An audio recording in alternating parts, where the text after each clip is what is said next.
ஒரு மனிதர் அவர் யாருக்கிட்டே தொலைபேசியில் பேசிகிட்டு இருக்கிறார். கொஞ்சம் தூரத்தில் நாம் நிற்கிறோம். எட்டத்தில் இருந்துக்கிட்டு அவரை கவனிக்கிறோம். அவர் ஃபோனில் பேசுகிறத, அவர் பேசுகிற வார்த்தைகள் என்ன அப்படிங்கிறது நம்ம காதில் விழலை. ஆனாலும் அவர் பேசிக்கிட்டு இருக்கிறது நல்ல செய்தியா கெட்ட செய்தியா அப்படிங்கிறத நம்மளால் யூகிக்க முடியும். மகிழ்ச்சியான செய்தியை பேசும்போது முகம் மலருது, புன்னகை போக்குது. இதில் ஒன்று நீங்கள் கவனிக்கணும். தொலைபேசியில் நாம் பேசுகிறப்போ நம்மோட பேசுகிறவர் எதிரில் இல்லை. அவர் தொலைபேசி வழியாக நம்ம குரலை மட்டும்தான் கேட்க போகிறார். நம்ம முகத்தை அவர் பார்க்க போகிறதில்ல. அப்படி இருந்தும் அப்போ நம்ம முகம் ஏன் மலரணும் அப்படின்னா இதுதான் உடல் மொழி, பாடி லாங்குவேஜ் அப்படின்னு சொல்கிறாங்க. நம்ம அறியாமலேயே நம்ம உடம்பு செய்திகளை தெரிவிக்குது பாருங்க, அதுதான் உடல் மொழி. ஒரு மனிதர் தொலைபேசியில் பேசிக்கிட்டு இருக்கிறத நீங்கள் தூரத்தில் இருந்து கவனிச்சுக்கிட்டே அவர் நண்பரோட பேசுகிறாரா, மனைவியோட பேசுகிறாரா, குழந்தையோட பேசுகிறாரா, இல்லை மேல் அதிகாரிகிட்ட பேசுகிறாரா, அல்லது அவருக்கு கீழே பணிபுரிகிறவர்கள்கிட்ட பேசுகிறாரா அப்படிங்கிறத கண்டுபிடிக்கலாம். அதுக்கு காரணம் அவருடைய உடல் மொழி. இந்த உடல் மொழி கூட நம்ம வாழ்க்கையின் முன்னேற்றத்துக்கு பயன்படும்.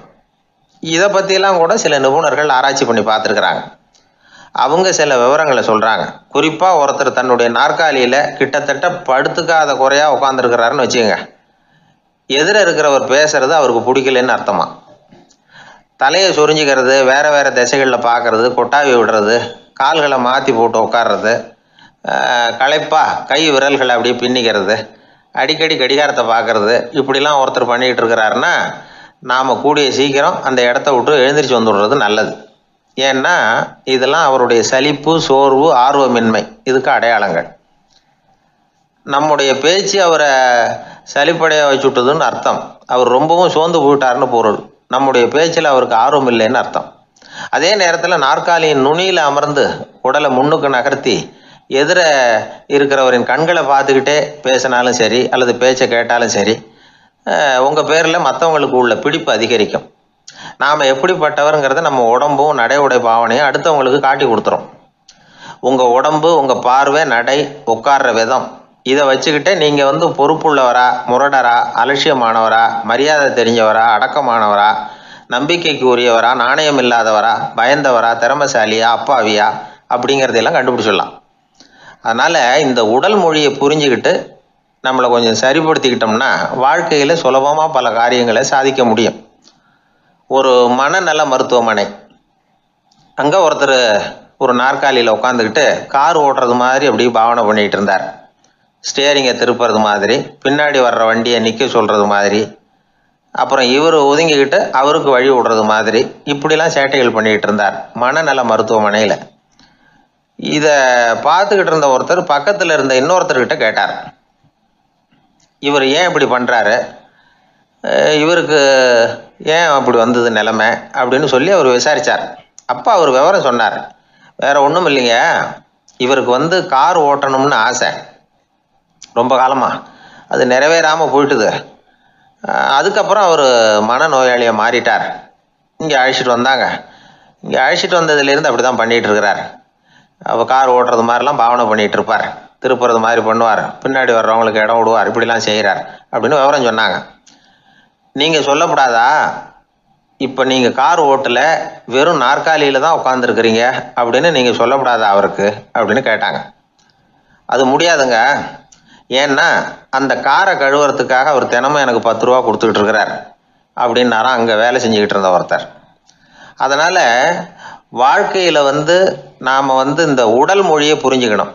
உடல் மொழிங்கிறது இப்போ ஆரம்பத்தில் சொன்னது மாதிரி அந்த தொலைபேசியில் பேசுகிறவங்கள தூரத்திலேருந்து பார்த்தாவே அவர் யாருக்கிட்ட பேசுகிறார், என்ன பேசுகிறாருன்னு தெரியும். நம்ம முகத்தை நல்லா வச்சுக்கணும். உடல் மொழியை நம்ம புரிஞ்சுக்கிட்டு பயன்படுத்த ஆரம்பித்தோம்னா எந்த முயற்சி பண்ணினாலும் அதில் வெற்றி நிச்சயம். ஊரில் ஒரு சிற்பி இருந்தார். சிற்பின்னா அவர் ரொம்ப திறமையுள்ளவர்.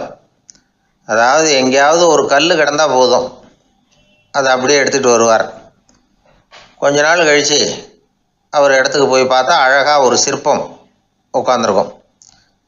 இந்த கல்லாக கிடந்தது சிற்பமாக மாறி இருக்கும். அந்த அளவுக்கு பண்ணிவிடுவார் அப்பேற்பட்ட சிற்பி. எப்படிங்க அவ்வளவு மோசமான ஒரு கல்லில் இருந்து இவ்வளவு அழகாக ஒரு சிற்பத்தை உங்களால் வடிக்க முடிஞ்சுது அப்படின்னு கேட்டால், அது ஒன்றும் பெரிய விஷயம் இல்லைங்க. இந்த சிற்பம் ஏற்கனவே அந்த கல்லுக்குள்ளே இருந்தது. இதை சுற்றி இருக்கிற வேண்டாத பகுதிகளெல்லாம் உளியால் கொத்தி எடுத்துவிட்டேன், அவ்வளவுதான் என் வேலை. உடனே உள்ளே இருந்த இது வெளியில் வந்துட்டுது அப்படிம்பார். அந்த அளவுக்கு திறமைசாலி. ஒரு சின்ன பாறை இல்லைன்னா கருங்கல்ல பார்த்துட்டாருன்னா போகிறோம், விடமாட்டார். அந்த கல்லோட அமைப்பை கவனித்து பார்த்துட்டு இதுக்குள்ளே ஒரு வீரன் ஒளிஞ்சிருக்காம்பார். அவர் கண்ணுக்கு அதுக்கு தெரியும். இந்த கல்லுக்குள்ளே ஒரு துறவி உட்காந்துருக்காரும்பார். நமக்கெல்லாம் வெறும் கல்லாக தான் தெரியும். இந்த கல்லுக்குள்ளே ஒரு நடன மங்கை நடனம் ஆடிக்கிட்டு இருக்கா அப்படிம்பார். உடனே அந்த கல்லை கொண்டுகிட்டு வருவார். அவர் சொன்னது மாதிரியே உள்ளே இருக்கிற அவங்களையெல்லாம் வெளியில் கொண்டுகிட்டு வந்துடுவார். அதாவது வேண்டாத பகுதிகளெல்லாம் கொத்தி எடுத்துருவார். அவர் மொழியில் சொல்லப்போனால் இந்த சிற்பிக்கு ரொம்ப நாளாக மனசுக்குள்ளே ஒரு ஆசை. அதாவது உண்மை, தூய்மை, இதுக்கு உதாரணமாக இருக்கக்கூடிய புத்தர் சிலையை வடிக்கணும் அப்படிங்கிறது அவரோட ஆசை. ஆனால் அந்த ஆசை நிறைவேறாமலே இருந்துக்கிட்டு வந்தது. அதுக்கு என்ன காரணம்னா, அதுக்கு தகுந்த மாதிரி ஒரு கல் கிடைக்கல. கல் கிடைச்சா அதை செஞ்சுருவார். ரொம்ப காலமாக அங்கே இங்கே தேடி அலைஞ்சார். இந்த புத்தர் சிலை வடிக்கிறதுக்கு பொருத்தமாக ஒரு கல் கிடைக்குமா அப்படின்னு சொல்லி கண்ணில் படுற கல்லையெல்லாம் உத்து உத்து பார்ப்பார். உள்ளே புத்தர் இருக்காரான்னு கவனிப்பார். இருக்கிற மாதிரி எதுவும் தெரியல அவர் கண்ணுக்கு. சரி, இதுக்கு என்ன செய்யலாம்னு யோசனை பண்ணார். நேராக ஒரு புத்த மடாலயத்துக்கு போனார். அங்கே இருக்கிற ஒரு புத்த துறவியை சந்தித்தார். அவர்கிட்ட விசாரித்தார், சுவாமி, புத்தரின் தூய்மை ஒளிஞ்சிருக்கிற அந்த கல் எங்கே கிடைக்கும் அப்படின்னார். அந்த கல் இருக்கிற இடம் எதுன்னு இன்னமும் உங்களுக்கு தெரியலையா அப்படின்னு கேட்டார் துறவி. இல்லைங்க, அதுக்காக தான் அலைஞ்சிக்கிட்டு இருக்கிறேன் அப்படின்னார் இவர். சரி, கவலைப்படாதீங்க, என் கூட வாங்க காட்டுறேன் அப்படின்னு அழைச்சிட்டு போனார். எங்கே போனார்னா, அந்த மடாலயத்தின் பின்பக்கம் போனாங்க. 2 பேரும் போனாங்க. அங்கே போய் பார்த்தா அங்கே ஒரு கிணறு இருந்தது. என்ன அது, நாம் கேட்டது கல், இவர் அழைச்சிட்டு வந்து காட்டுறது கிணறு அப்படின்னு இவருக்கு சந்தேகம். ஒரு மாதிரியாக பார்த்தார். அவர் சொன்னார், துறவி, எட்டி பாருங்க உள்ள அப்படின்னாரு. கிணறுக்குள்ளே என்ன இருக்கும்னு இவருக்கு தெரியாதா, இருந்தாலும் அவர் சொல்கிறாரு அப்படின்னு சொல்லி எட்டி பார்த்தார். பார்த்தா அதில் தண்ணி இருந்தது. அந்த தண்ணியில் தன்னோட உருவம் தெரிஞ்சுது. இப்போ அந்த புத்த ஞானி சொன்னார், துறவியாரே, புத்தரை நாம் தான் ஒழிச்சு வச்சிருக்கிறோம், நமக்குள்ளே தான் அவர் மறைஞ்சிருக்கிறார். அவரை அடையாளம் தெரியாதபடி மூடி இருக்கிறது எது தெரியுமா? நம்மக்கிட்ட இருக்கிற கோபம், போலித்தனம், பதட்டம், ஆசை, இதெல்லாம் தான். அறிவு அப்படிங்கிற ஒளியால் அதையெல்லாம் செதுக்கி எடுத்துட்டோம்னா அந்த அழகான புத்தர் வெளியில் வந்துடுவார் அப்படின்னு சொன்னார் துறவி. அதனால் நமக்குள்ளே இருக்கிற நம்மளை நமக்கே அடையாளம் தெரியல அப்படிங்கிறது தான் உண்மை. அந்த உண்மையான மனிதன் உள்ளே இருக்கிறான். இவர் கல்லை பார்த்துட்டு உள்ளே யார் இருக்காங்கிறது அவருக்கு தெரிஞ்சுது சிற்பிக்கு. ஆனால் உண்மையான புத்தர் எங்கே இருக்காருங்கிறத அவரால் அடையாளம் கண்டுபிடிக்க முடியல. அப்படி தான் பல பேர் இன்றைக்கி இருந்துக்கிட்டு இருக்கிறோம். ஒரு அப்பா தன்னுடைய பிள்ளைக்கு புத்தி சொன்னார், அதோ பாருப்பா, மனசு தான் கல், அறிவு தான் உளி. உன்னுடைய மனசுங்கிற கல்லை அறிவுங்கிற ஒளியால் செதுக்கி அழகான மனிதனாக நீ வெளியில் வரணும்னார். அதுக்காக தான்ப்பா தேடிக்கிட்டு இருக்கேன்னா அவன். மனசுங்கிற கல்லை தேடிக்கிட்டு இருக்கிறியா அப்படின்னு கேட்டார். இல்லைப்பா, அறிவுங்கிற ஒளி எங்கே இருக்குன்னு தெரியல எனக்கு, அதை தான் தேடிக்கிட்டு இருக்கிறேன் அப்படின்னு நானா. அதனால் அறிவை தேடிக்கிட்டு இருக்கிறவன் என்னைக்கு உண்மையை கண்டுபிடிக்க போகிறான், அதையே கண்டுபிடிக்க முடியலைங்கும் பொழுது. அதனால் நாம் யார் அப்படிங்கிறது நமக்கு அடையாளம் தெரியணும். அந்த அடையாளம் தெரிஞ்சுட்டா வாழ்க்கையில் வெற்றி நிச்சயம். ஒரு ஊரில் ஒரு ஆள் இருந்தான். அவனுக்கும் அவன் மனைவிக்கும் சண்டை. இவன் கோவிச்சுக்கிட்டு வீட்டை விட்டு வெளியில் வந்துட்டான். நேராக தன்னுடைய நண்பன் ஒருத்தனை தேடிட்டு போனான். அந்த நண்பன் எப்படின்னா, எதுக்கும் அசர மாட்டான், எப்பவும் மகிழ்ச்சியாக இருப்பான். அவங்ககிட்ட போய் இவன் யோசனை கேட்டான். அது சரி, நீ எப்படி எப்பவும் மகிழ்ச்சியாக இருக்கிற, என்னால் அப்படி இருக்க முடியலையே அப்படின்னு கேட்டான். என்ன நடந்தது சொல்லுன்னா அவன். வீட்டில் எனக்கும் என் மனைவிக்கும் தகராறு, நிம்மதி இல்லை, அதுதான் இங்கே வந்தேன், உங்ககிட்ட யோசனை கேட்கலாமேன்னு அப்படின்னு விவரத்தை சொன்னான். அதை கேட்டுவிட்டு அதுக்கப்புறமா இவன் சொன்னான், இந்த பாருப்பா, இது ஒன்றும் பெரிய விஷயம் இல்லை. எனக்கு 2 மனைவிகள், 2 வீடு. ஒரு வீட்டில் சண்டை வந்துட்டுதுன்னா நேராக இன்னொரு வீட்டுக்கு வந்துடுவேன். இங்கே சண்டை வந்துட்டுதுன்னா நேராக அங்கே போயிடுவேன். 2 குடும்பம் இருக்கிறதுனால இப்படி ஒரு வசதி. இதுதான் என்னுடைய மகிழ்ச்சியின் ரகசியம். அப்படின்னு நானா. ஓ அப்படியா விஷயம், இப்போ புரிஞ்சுக்கிட்டேன், உன்னுடைய யோசனைக்கு ரொம்ப நன்றி அப்படின்னு சொல்லிவிட்டு அவன் திரும்பி வந்துட்டான். அங்கே எங்கே தேடினான். ஒரு வாரத்துக்குள்ளே இன்னொரு பொண்ணை தேடி கண்டுபிடிச்சி கல்யாணம் பண்ணிட்டான். இப்போ இவனுக்கும் 2 வீடு ஆயிட்டுது. அதுக்கப்புறம் என்னாச்சு தெரியுமா, இவன் 2வதாக கல்யாணம் பண்ணிக்கிட்டு வந்தானே, இந்த செய்தி முதல் மனைவிக்கு தெரிஞ்சு போச்சு. போனான், அது கழுத்தை பிடிச்சி வெளில தள்ளி விட்டு கதவை சாத்தி விட்டுது. இனிமேல் இந்த பக்கம் வராத, எனக்கு தெரியாமல் எப்படி நீ இன்னொரு கல்யாணம் பண்ண அப்படின்னு சொல்லி அடித்து விரட்டி விட்டுது. இவன் அதனால் என்ன பரவாயில்லன்னு 2வது மனைவி வீட்டுக்கு போனான். அங்கே பார்த்து, நீ எனக்கு கல்யாணம் பண்ணுறதுக்கு முன்னாடி ஏற்கனவே உனக்கு கல்யாணம் ஆச்சுங்கிற விஷயத்த ஏன் என்கிட்ட சொல்லலை அப்படின்னு சொல்லி அதுவும் கழுத்தை பிடிச்சி வெளில தள்ளி விட்டுது. இவன் வீதிக்கு வந்துட்டான். இங்கேயும் போக முடியல, அங்கேயும் போக முடியல.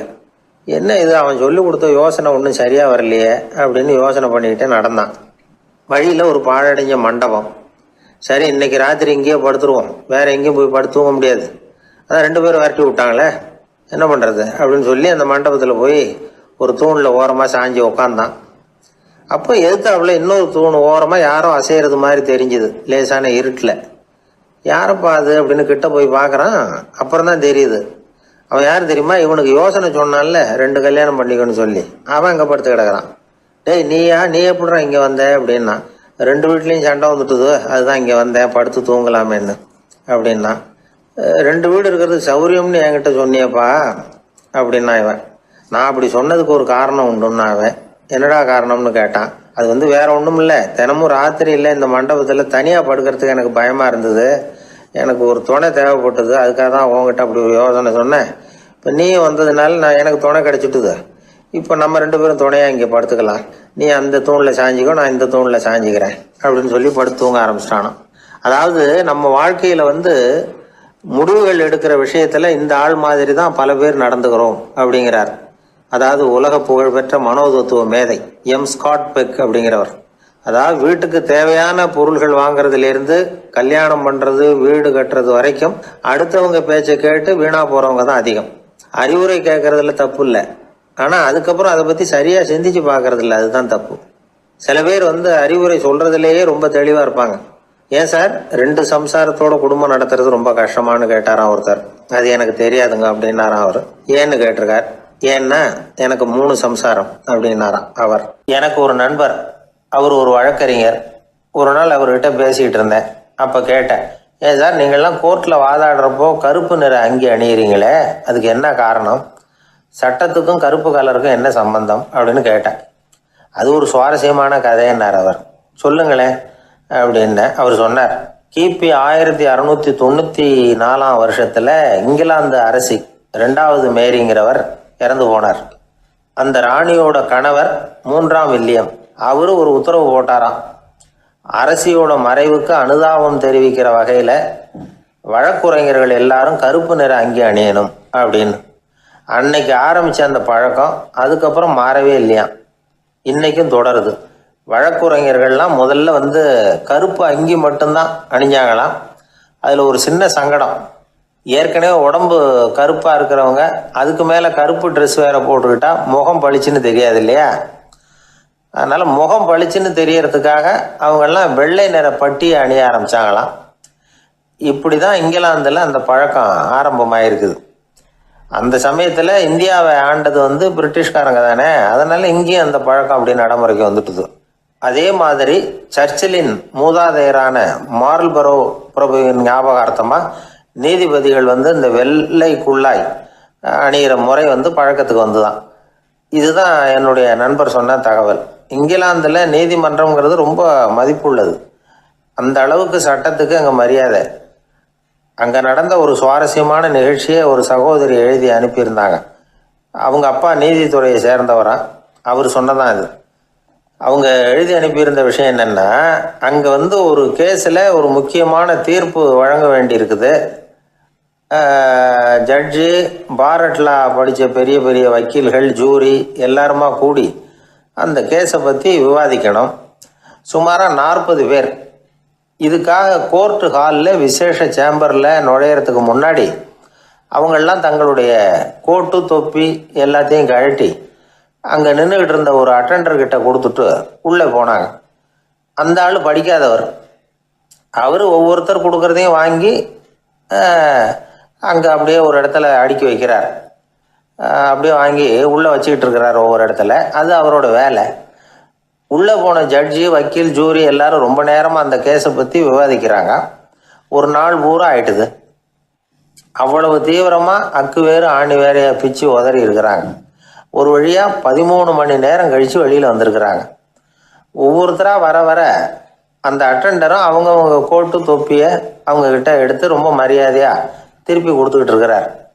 கடைசியாக ஜட்ஜ்மெண்ட்லாம் எழுதி முடிச்சுட்டு ரொம்ப திருப்தியோடவும் களைப்போடவும் வெளியில் வந்துக்கிட்டு இருக்கிறாராம். இந்த ஆள் அவருடைய மேல் கோட்டையும் தொப்பியையும் எடுத்து அவர்கிட்ட ரொம்ப மரியாதையோடு நீட்டினாராம். ஜட்ஜுக்கு ரொம்ப ஆச்சரியம். இந்த ஆள் எப்படி இவ்வளவு பேரோட கோட்டு தொப்பி எல்லாத்தையும் ஞாபகம் பேசகாமல் திருப்பி கொடுக்குறார் அப்படிங்கிறது அவருக்கு ஆச்சரியம். அதனால் அவர் அந்த ஆளை பார்த்து கேட்டாராம், ஏப்பா இந்த கோட்டை கொடுக்குறியே, இது என்னோடது தானா, என்னோடது தான்னு உனக்கு எப்படி தெரியும் அப்படின்னாராம். இதுக்கு அந்த பியூனு ரொம்ப பதவிசாக பதில் சொன்னாராம், ஐயா இந்த கோட்டு ஹேட்டை உங்ககிட்ட வாங்கி மாட்டினேன், இப்போ திரும்ப உங்ககிட்ட தரணும், தந்துட்டேன், இதுதான் என்னோட வேலை, மற்றபடி இது உங்களோடதா இல்லையா அப்படிங்கிறதெல்லாம் எனக்கு தெரியாதுங்க அப்படின்னாராம். ஒரு நண்பர்கிட்ட பேசிக்கிட்டு இருந்தேன். அவருடைய உறவினர் ஒருத்தர் ஒரு நேர்முக தேர்வுக்கு போயிருந்தாராம், இன்டர்வியூக்கு. ரொம்பவும் பொறுப்பாகவும் கவனமாகவும் செயல்பட வேண்டிய பதவிக்கான நேர்காணல் அது. இவர் எழுத்து தேர்வில் ஏராளமான மதிப்பெண்கள் வாங்கிவிட்டார். அதனால் அதை பற்றி கவலை இல்லை. இப்போ நேர்முக தேர்வில் தேர்வு பெறணும். ஏராளமான சான்றிதழ்கள் வச்சிருந்தார். நேர்காணலில் கேட்கப்பட்ட எல்லா கேள்விகளுக்கும் சரியான பதில் தான் சொன்னார். இருந்தாலும் பாருங்க, அந்த நேர்முக தேர்வில் அவர் தேர்ந்தெடுக்கப்படலை. என்ன காரணம் அப்படின்னு பின்னாடி விசாரிச்ச போதான் விவரம் தெரிஞ்சுதான். அது என்ன ஆயிருக்குதுன்னா, அந்த நேர்காணலின் போது இவர் நடந்துகிட்ட முறையில் சில தவறுகள் நடந்து போச்சான். முக்கியமா 2 தவறுகள். ஒன்று, அவங்க ஒரு கேள்வியை கேட்டு முடிக்கிறதுக்குள்ளேயே இவர் பதில் சொல்ல ஆரம்பிச்சுட்டாராம். ரெண்டாவது என்னன்னா, இவர் நாற்காலியில தாராளமா இயல்பா சாஞ்சி உட்காராம நாற்காலி முனையில உட்கார்ந்துருந்தாராம். இந்த 2 விதமான செயல்பாடுகளும் இவர் அவசரப்படுறவர், பதற்றப்படுறவர் அப்படிங்கிறதுக்கான அடையாளங்கள். அதாவது கேள்வியை கேட்டு முடிக்கிறதுக்குள்ளேயே முந்திக்கிட்டு பதில் சொல்றது. ரெண்டாவது, நாற்காலியில இயல்பா தாராளமா உட்காராம நாற்காலி முனையில உட்கார்றது. பார்க்க போற வேலைக்கு அவசரம், பதற்றம் இது 2 இருக்கக்கூடாதான். அதனால மார்க் இருந்தும் சர்டிபிகேட் இருந்தும் அந்த வேலை வாய்ப்பு அவருக்கு கிடைக்கல. வேலை கொடுக்கறவங்க நம்ம கிட்ட இருந்து என்னதான் எதிர்பார்க்கறாங்க, இதை தெரிஞ்சு வச்சுக்கிறது நல்லது. முதல்ல மற்றவர்களுடன் தொடர்பு கொள்ளும் திறமை, அதாவது எபிலிட்டி டு கம்யூனிகேட். நீங்க நினைக்கிறத அழகா தொகுத்து வகைப்படுத்தி சொல்ல தெரியுதான்னு பார்ப்பாங்க. உங்க திட்டங்களை அடுத்தவங்க ஏற்றுக்கொள்ளக்கூடிய விதத்துல வெளிப்படுத்துறதுக்கு உங்களால முடியுதான்னு பார்ப்பாங்க. இதுக்கு என்ன செய்யறது? குழப்பம் இல்லாம சிந்திக்கணும், குழப்பம் இல்லாம பேசணும். ரெண்டாவது விஷயம் என்னன்னா புத்திசாலித்தனம், அதாவது இன்டெலிஜென்ஸ். ஏத்துக்க போற வேலையை நல்ல விதமா செய்ய முடியுமா உங்களால, அதை எந்தெந்த வழியில செய்யலாம் அப்படிங்கிறத உங்களால தீர்மானிக்க முடியுமா, அந்த வேலைக்கான புது புது யோசனைகளை உங்களால சொல்ல முடியுமா அப்படின்னு பார்ப்பாங்க. இது இன்டெலிஜென்ஸ். மூணாவது தன்னம்பிக்கை, அதாவது செல்ஃப் கான்ஃபிடன்ஸ். உங்களுக்கு அது உண்டா அப்படிங்கிறத கவனிப்பாங்க. எந்த சூழ்நிலையையும் சமாளிக்கணும், எப்படிப்பட்ட மனிதர்களையும் சமாளிக்கிற தைரியம் வேணும், அடுத்தவங்களை நமக்கு சாதகமா திருப்பக்கூடிய தன்னம்பிக்கை வேணும். நாலாவது பொறுப்புகளை முன்வந்து ஏற்றுக்கொள்ளுதல், வில்லிங்னஸ் டு அக்செப்ட் ரெஸ்பான்சிபிலிட்டி. பொறுப்புகள்ல இருந்து நழுவி போக ஆசைப்படாம செஞ்சு முடிக்கணும். அஞ்சாவது முன் வருதல், இனிஷியேட்டிவ். வேலையோட முக்கியத்துவம் உணர்ந்து அதை ஏத்துக்கிட்டு தகுந்த நடவடிக்கைகளை தயங்காம எடுக்கிறதுக்கு முன் வரணும். ஆறாவது என்னன்னு கேட்டீங்கன்னா தலைமைத்துவம், லீடர்ஷிப். 4 பேருக்கு தலைமை தாங்கி நல்ல விதத்துல நடந்துக்க தெரியுதா. ஏழாவது கற்பனை திறன், இமேஜினேஷன். சில பிரச்சனைகள் வரக்கூடும் அப்படின்னு முன்கூட்டியே யூகிச்சு அதுக்கு தகுந்த மாதிரி நடவடிக்கை எடுக்கிற திறமை உண்டா அப்படிங்கிறத பார்ப்பாங்க. எட்டாவது என்னன்னா வளைந்து கொடுத்தல், ஃபிளெக்சிபிலிட்டி. சூழ்நிலைக்கு தகுந்த மாதிரி, மாற்றங்களுக்கு தகுந்த மாதிரி அனுசரித்து நடந்துக்கிறதுக்கு தெரியுதா அவங்களுக்கு அப்படிங்கிறத கவனிப்பாங்க. அடுத்தது திறமைகளை வெளிக்கொணரும் திறமை, இன்டர்பர்சனல் ஸ்கில்ஸ். அடுத்தவங்க கிட்ட இருக்கிற திறமையை கண்டுபிடிச்சி அதை நல்ல விதத்துல ஊக்கப்படுத்தி பயன்படுத்த தெரியுதா அப்படின்னு பார்ப்பாங்க. ஆறாவது சுய அறிவு, செல்ஃப் நாலேஜ். அடுத்தவங்க நம்மளை பத்தி என்ன நினைக்கிறாங்க அப்படிங்கிறத நம்மளால புரிஞ்சுக்க முடியுதாங்கிறது முக்கியம். அடுத்தது போட்டி மனப்பான்மை, காம்படிட்டிவ்னஸ். அடுத்தவங்களை ஒப்பிட்டு பார்த்து அதை விட ஒரு படி மேல வரணுங்கிற குணம் வேணும். இதுக்கு அடுத்தது என்னன்னா குறிக்கோளை வெல்லுதல், கோல் அச்சீவ்மெண்ட். குறிக்கோளை சவாலா எடுத்துக்கிட்டு அதை அடையணும். அப்புறம் வேறுபட்ட திறமைகள், ஒகேஷனல் ஸ்கில்ஸ். பதவிக்கு வேண்டிய திறமைகள் தவிர மற்ற திறமைகள் எதுவும் உண்டாங்கிறது முக்கியம். நமக்கு வேலை கொடுக்கணும்னு நினைக்கிறவங்க நம்ம கிட்ட இருந்து இவ்வளவும் எதிர்பார்ப்பாங்க. அதுக்கு தகுந்த மாதிரி நம்மளை நாமே தயார்படுத்திக்கணும். எனக்கு வேண்டப்பட்ட ஒருத்தர் ஒரு இன்டர்வியூக்கு போயிட்டு வந்தார், நேர்காணலுக்கு. எப்படி இருந்தது இன்டர்வியூன்னு விசாரித்தேன். நான் போனேன். அவர் கேட்ட எல்லா கேள்விக்கும் அவர் எதிர்பார்த்தது மாதிரியே எல்லா பதிலையும் சொன்னேன். கடைசியா நான் எதிர்பார்க்காத ஒரு தகவலை அவர் சொன்னார் அப்படின்னார். என்னன்னு கேட்டேன். அவரும் என்ன மாதிரியே இன்டர்வியூக்கு வந்தவர் தானா, சும்மா என்ன கேள்வி கேட்டுக்கிட்டு உட்காந்துருந்தாராம் அப்படின்னார். அதனால ஒரு நேர்காணலுக்கு போறதுக்கு முன்னாடி என்ன எதிர்பார்க்கறாங்க அப்படிங்கறத தெரிஞ்சுக்கிட்டு போனா வெற்றி நிச்சயம். ஊர்ல ஒரு ஞானி இருந்தார். ஒரு நாள் அவரை தேடிட்டு ஒருத்தர் வந்தார். வந்தவர் ஞானியை பார்த்து ஒரு கேள்வி கேட்டார். ஐயா, உங்களுடைய சாதனை என்ன? இதுதான் அவர் கேட்ட கேள்வி. இதை கேட்டதும் அந்த ஞானி நிமிர்ந்து இவரை பார்த்தார். அப்புறம் சொன்னார், அது ஒன்றும் பெரிய விஷயம் இல்லை, அது ரொம்ப எளிமையான ஒண்ணு. எப்போ எனக்கு பசிக்குதோ அப்ப நான் சாப்பிட்டுருவேன், எப்ப எனக்கு தூக்கம் வருதோ அப்ப நான் தூங்கிடுவேன், அவ்வளவுதான் அப்படின்னார். கேள்வி கேட்டவர் ஒரு மாதிரி ஆயிட்டார். ஐயா, இதே தானே நாங்களும் செய்யறோம், இதுல என்ன அதிசயம் இருக்கு அப்படின்னார். இப்ப அந்த ஞானி சொன்னாராம், இங்கதான் நீங்க தப்பு பண்றீங்க அப்படின்னாராம். அப்படியான்னாரு இவரு. ஆமா அப்படின்னாராம். நீங்க செய்யற தவறு எனக்கு புரியுது. ஏன்னா நான் உங்களை மாதிரி நான் வாழ்ந்து பார்த்திருக்கிறேன். அதனால என்னுடைய அனுபவத்துல உங்களுக்கும் எனக்கும் உள்ள வித்தியாசத்தை உணர முடியுதுன்னாராம். என்ன சொல்றீங்க, எனக்கு ஒன்னும் புரியலையேன்னாரா இவரு.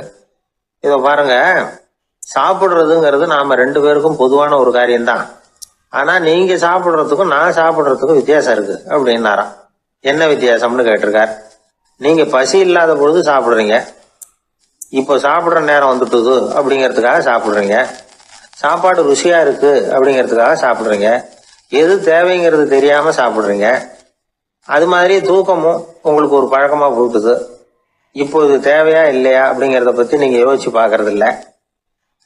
சாப்பிடும் பொழுது 1000 வேலைகளை மனசுல நினைச்சுக்கிட்டு இருப்பீங்க. அதனால அது சாப்பிடுதலா இருக்காது. அதே மாதிரி நீங்க தூங்கும் பொழுதும் அது தூங்குதலா இருக்காது. ஏகப்பட்ட கனவுகள் வரும். உங்க மனசு மேலும் மேலும் கனவுகளை உருவாக்கி கொண்டே இருக்கும். அதனால எனக்குள்ள நடக்கிறது வேற மாதிரி, நீங்க நினைக்கிறது மாதிரி இல்ல. எனக்குள்ள நடக்கிறது எப்படின்னா, நீங்க செய்யறது மாதிரி இல்ல. தூக்க உணர்வு வந்த உடனே தூங்குதல் மட்டுமே நடைபெறும். அதுதான் என்கிட்ட நடக்கிறது அப்படின்னாராம் அந்த ஞானி. இப்ப வித்தியாசம் புரியுதா? அந்த ஞானி சாப்பிடுறத அனுபவிக்கிறார், அது எக்ஸ்பீரியன்ஸ். நாம அப்படி இல்லை, மனம் போன போக்குல சாப்பிடுறோம். இது இன்டெலிஜிங். இது ரெண்டுலயும் செயல்ல வேறுபாடு இல்லை, விழிப்புணர்வுல தான் வேறுபாடு இருக்கு. அவர் சாப்பிடும் பொழுது ஒரு சாட்சி மனோபாவத்தோட சாப்பிடுறார். எவ்வளவு தேவையோ அவ்வளவுதான் சாப்பிடுறார். ஏன்னா அவருடைய விழிப்புணர்வு முழுமையா செயல்படுது. அதனால அவர் சாப்பிடும் பொழுது நம்மை விட மகிழ்ச்சியா இருக்கிறார். நாம அப்படி இல்லை, வயிற்றை நிரப்புறதுக்காக சாப்பிடுறோம். இன்னும் சொல்ல போனா சாப்பிடும் பொழுது நாம அங்கேயும் இருக்கிறது இல்லை, எங்கேயோ போயிடுறோம். உடம்பு மட்டும்தான் அங்க இருக்கும். ஆனா ஞானி அப்படி இல்லை. அவர் சாப்பிடும் பொழுது சாப்பிடுதல் மட்டுமே இருக்கும். எந்த ஒரு செயலையும் விழிப்புணர்வோட செய்யலாம், மனம் போன போக்கிலையும் செய்யலாம். விழிப்புடன் செய்யறப்போ செய்யும் செயல் நம்ம அனுபவமாகிறது, அவ்வளவுதான். இதெல்லாம் பெரிய தத்துவம் மாதிரி தெரியும். இருந்தாலும் நாம புரிஞ்சுக்க வேண்டியது என்னன்னா, எந்த காரியத்தை செஞ்சாலும் அதுல முழு ஈடுபாடு வேணுங்கிறது முக்கியம். அந்த அளவுக்கு முதல்ல நம்மளை மாத்திக்கிட்டா போதும். ஆனா நம்ம ஆளுங்க அந்த அளவுக்கு இருக்கிறது இல்ல, எல்லாமே அரைக்குறை தான். கேட்டா ஞாபகம் மருதி. ஒருத்தன் என்ன பண்ணானா, விமான டிக்கெட் வாங்கிக்கிட்டு ரயில்வே ஸ்டேஷனுக்கு வந்துட்டான். அப்புறம் தான் புரிஞ்சுது தவறுதெல்லாம் இங்க வந்துட்டோங்கிறது.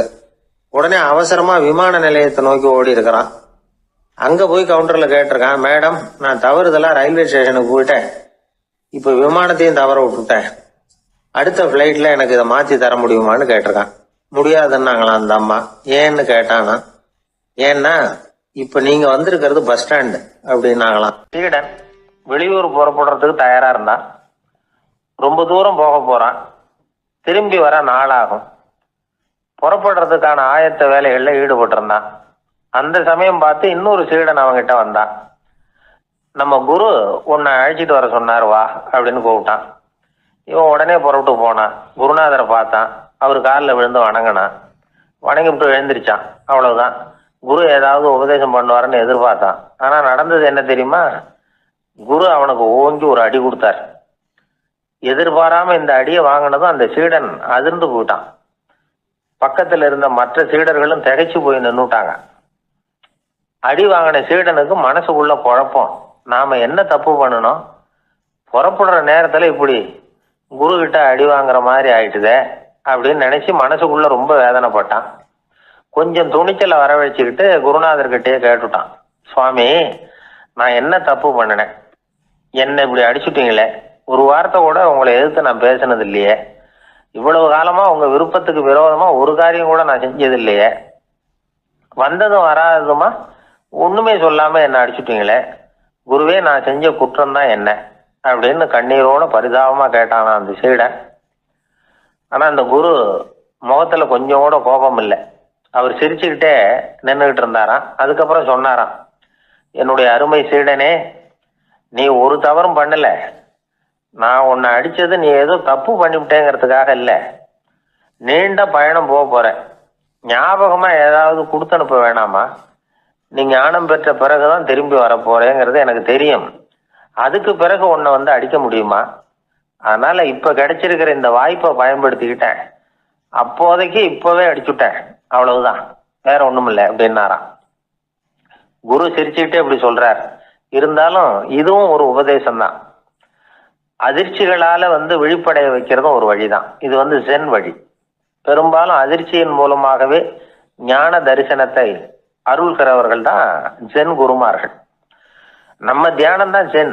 இந்தியாவிலிருந்து இது சீனாவுக்கு போய் கொஞ்சம் பேர் மாறி வளம் பெற்று ஜப்பான்ல ஜென் ஆகி வளர்ந்துருக்குது, அவ்வளவுதான். ஜென்கிறது தியானம். எதை நினைச்சும் தியானிக்கிறது இல்லை, எல்லாத்துலயும் தியானம் இருக்கிறதா சொல்லுது ஜென். பேசுறது, இருக்கிறது, நடக்கிறது, சாப்பிடுறது, சிரிக்கிறது, தூங்குறது, தொழில் செய்யறது அல்லது சும்மா இருக்கிறது எல்லாமே தியானம் தான். ஜென்கிறது ஒரு சுய தரிசனம். தன்னைத்தானே அடையாளம் கண்டுகொள்கிறது தான் அது. இல்லாத எதையும் தேடி கண்டுபிடிக்கிறது இல்லை. சென் மார்க்கத்தை பத்தி ஓஷோ என்ன சொல்றாரு தெரியுமா? காணாமல் போன தன்னுடைய மூக்கு கண்ணாடி தன்னுடைய மூக்கின் மேல் இருப்பதை கண்டுகொள்வது போன்றது சென் அப்படிங்கிறார்.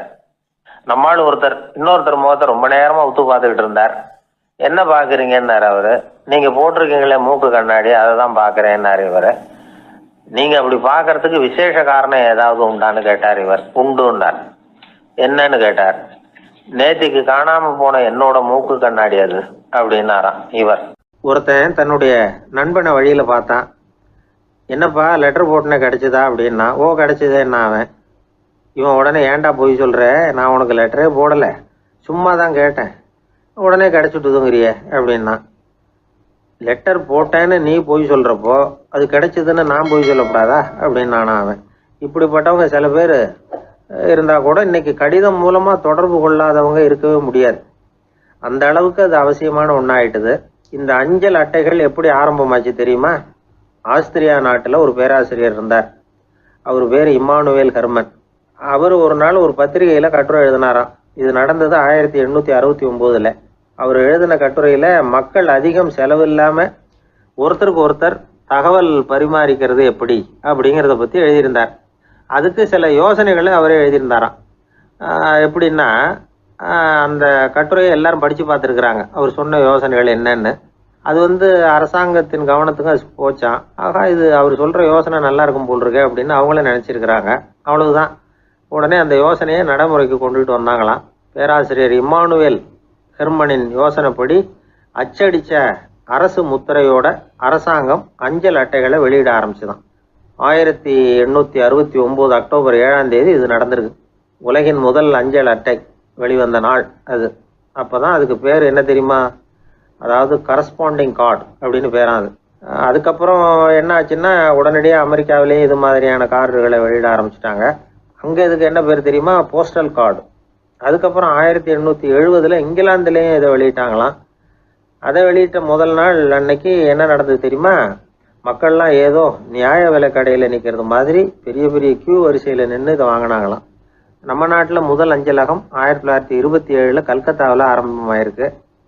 இன்னைக்கும் அஞ்சலகம் இல்லாத இடமே இல்லை. அந்த அளவுக்கு அஞ்சல் போக்குவரத்து அதிகமாக இருக்குது. அன்னைக்கு உள்நாட்டில் ஒருத்தருக்கு ஒருத்தர் தகவல் பரிமாற்றம் செய்து கொள்ள மலிவான ஒரு அஞ்சல் அட்டையை அரசாங்கம் வெளியிடலாம் அப்படின்னு பேராசிரியர் எழுதின கட்டுரை இன்னைக்கு எந்த அளவுக்கு ஆகியிருக்கு பார்த்தீங்களா? ஒருத்தன் ஒரு தபால் பெட்டிக்கு பக்கத்தில் தலையை வச்சுக்கிட்டு அவன் பாட்டுக்கு நின்றுட்டு இருந்திருக்கான். அங்கே இருந்து இன்னொருத்தன் கேட்டிருக்கான், என்ன ஆச்சுன்னு. கொஞ்ச நேரத்துக்கு முன்னாடி இந்த தபால் பெட்டியில் ஒரு கார்டு எழுதி போட்டேன், விவரமெல்லாம் நல்லா தான் எழுதியிருக்கிறேன், ஆனால் அட்ரஸ் எழுத மறந்துட்டேன் அப்படின்னு நானா. உடனே அவன், அதுக்காக கவலைப்படாத, நான் போட்ட கார்டில் அட்ரஸ் எல்லாம் பின்கோடு உள்பட கரெக்டாக எழுதியிருக்கேன், ஆனால் விவரம் எழுத மறந்துட்டேன் நானா. கவலைப்படாத, கொஞ்ச நேரத்தில் தபால்காரர் வருவார், பெட்டியை திறந்ததும் நம்ம லெட்டரை கேட்டு வாங்கிக்கலாம்னா ஒருத்தன். கொஞ்ச நேரத்துக்கு முன்னாடி அவர் வந்தார், கேட்டேன், அதுக்கப்புறம் தான் மனசுக்கு ரொம்ப கஷ்டமாக போச்சு நானா. இவன் ஏண்டான்னு கேட்டிருக்கான். அவன், இது தபால் புட்டு இல்லையா. ஒரு தடவை கலைவாணர் NS கிருஷ்ணன் பேராசிரியர் கல்கியை சந்தித்து பேசிக்கிட்டு இருந்தாராம். கலைவாணர் கல்கியை பார்த்து, எனக்கு கதை எழுத ஆசையாக இருக்குது, எப்படி எழுதுறதுன்னு கேட்டாராம். கதை எழுதுறதுக்கு 4 மை வேணும்னாராம் கல்கி. அப்படியா, அப்படின்னா என்னென்ன கலர் மை அப்படின்னு கேட்டிருக்காரு கலைவாணர் சிரிச்சுக்கிட்டே. நான் சொன்னது கலர் மை இல்லை, அது வேற மை. அதாவது கதை எழுதுறதுக்கு தேவைப்படுகிற 4 மை எதுன்னா, 1 திறமை, 2 பேணாமை, 3வது தனிமை, 4வது பொறுமை அப்படின்னாராம். உடனே கலைவாணர், உங்கள் யோசனை அருமை அப்படின்னாராம். அதுதான் கலைவாணர். பொதுவாக எழுத்தாளர்கள் எழுதுகிற மாதிரி நடந்துக்கிறது இல்லை, ஆனால் கலைவாணர் என்ன சொல்லுவாரோ அதே மாதிரி நடந்துக்குவார். எல்லாருக்கும் எல்லாம் கிடைக்கணுங்கிற கருத்தை சினிமா படங்களில் வலியுறுத்துவார். அதே மாதிரி நடைமுறை வாழ்க்கையிலேயும் எல்லாருக்கும் எல்லாமும் கொடுப்பார். பணம், பதவி, புகழ் இப்படி எதுவுமே இல்லாத ஒரு சாதாரண மனுஷனாக இருந்தால் கூட இவர் மனுஷனுக்கு கொடுக்குற மரியாதையில் கொஞ்சமும் குறைச்சல் இருக்காது. இந்த குணம் சாதாரணமாக எல்லாருக்கும் இருக்கிறது இல்லை. அவர் சினிமா தியேட்டருக்கு போய் சினிமா பார்க்குறது வழக்கம். அவர் வந்திருக்கிறாருங்கிறது தெரிஞ்சால் போதும், வெளியில் பிச்சைக்காரங்க வந்து கூடிடுவாங்க. இது அவருக்கு தெரியும். வெளியில் நம்மளை நம்பி ஒரு கூட்டம் காத்துக்கிட்டு இருக்குமேன்னு நினைப்பார். உடனே ஒரு 100 ரூபா நோட்டை கொடுத்து சில்லறையாக மாற்றிட்டு வர சொல்லுவார். படம் முடிஞ்சு வெளியில் வர்றப்போ சில்லறையோடு வருவார். எல்லாருக்கிட்டையும் கொடுத்துருவார். ஏன்னா எல்லாரும் தேடிட்டு வருவாங்க அவரை. என்ன எல்லாரும் சௌக்கியமாக இருக்கிறீங்களா அப்படின்னு பிரியமாக விசாரிப்பார். ஏதோ ரொம்ப நெருங்கின சொந்தக்காரங்களை விசாரிக்கிறது மாதிரி விசாரிப்பார். தன்கிட்ட இருக்கிற சில்லறையை எல்லாருக்கும் சமமாக பிரித்து கொடுத்துட்டு தான் அங்கேருந்து புறப்படுவார்.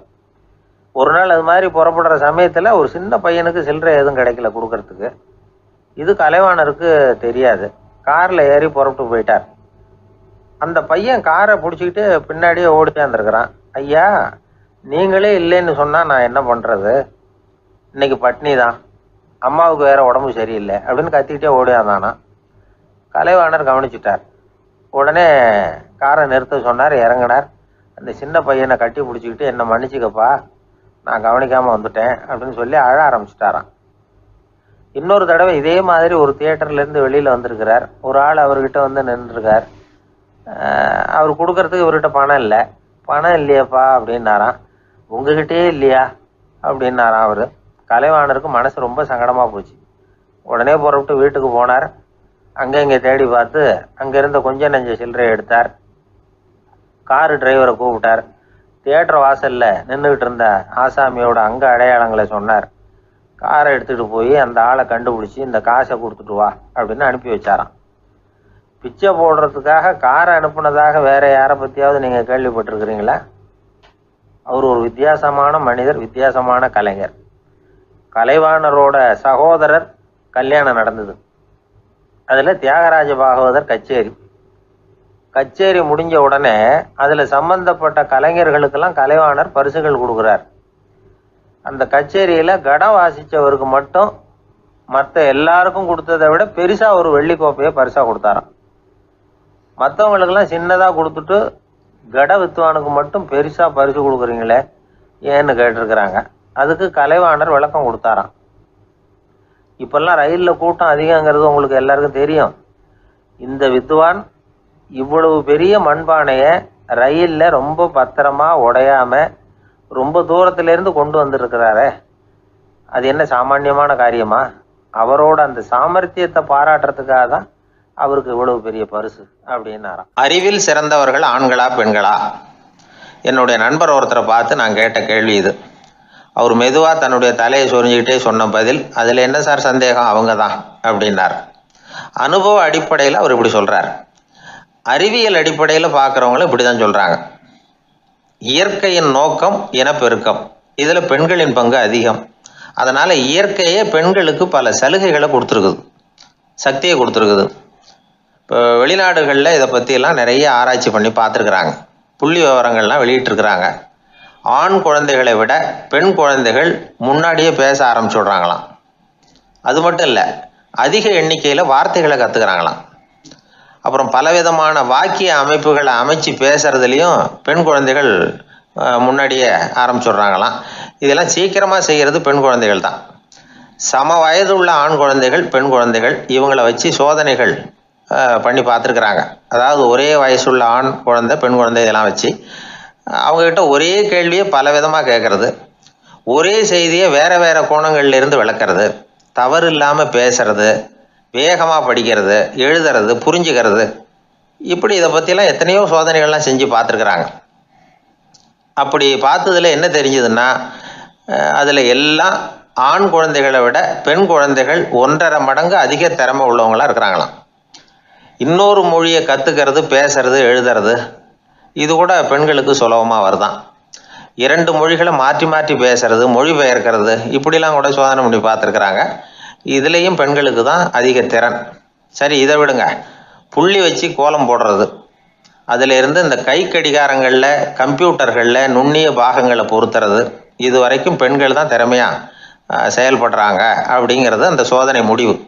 இந்த நுட்பம், துல்லியம், விரைவு, சிறு கை இயக்கங்களோடு செய்ய வேண்டிய மென்மையான பணிகள், இதுக்கெல்லாம் தேவை கவன குவியம், பொறுமை, இதெல்லாம் பெண்கள்கிட்ட தான் இருக்குதான்.